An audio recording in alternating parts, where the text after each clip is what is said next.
Curious George goes to the zoo.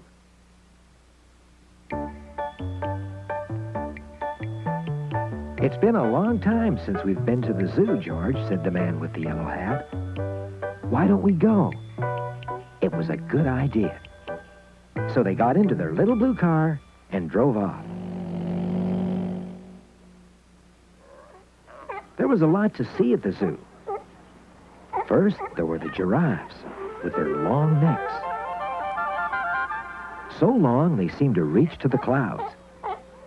Then there were the elephants with their floppy ears and the biggest noses George had ever seen.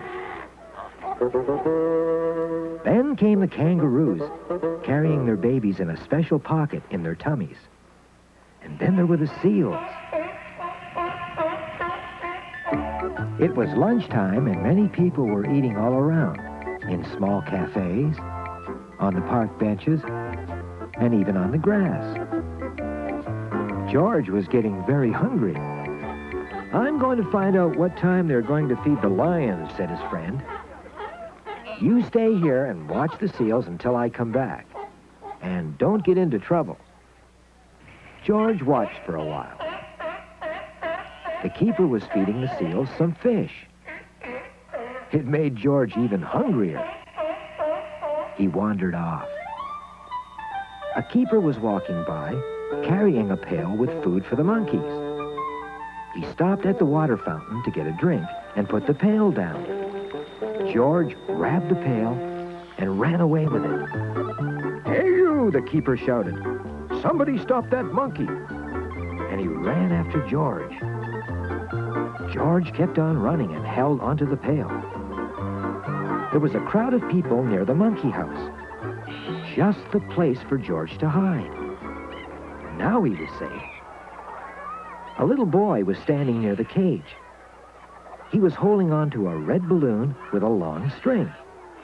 One of the monkeys reached out and snatched the string from the boy's hand.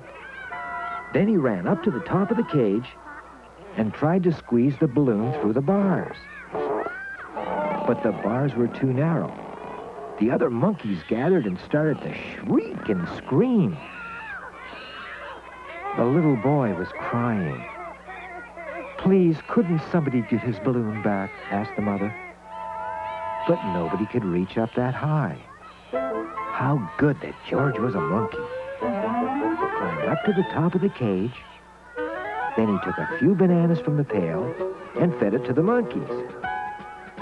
While they were all eating, George got hold of the balloon, swung down from the cage, and handed the balloon back to the boy. Everybody cheered and clapped. Just then, the man with the yellow hat came running over, followed by the keeper. George, the man cried, where have you been? I've been looking all over for you. Please don't be angry with him, said the mother. He saved my son's balloon. And she gave George a big kiss. Well, said the keeper, George did take my pail, and that wasn't a good thing. But he did feed the monkeys. And he smiled. And now, said the man with the yellow hat, it's time to go home, George. We've got to get something to eat, too. And that's just what they did.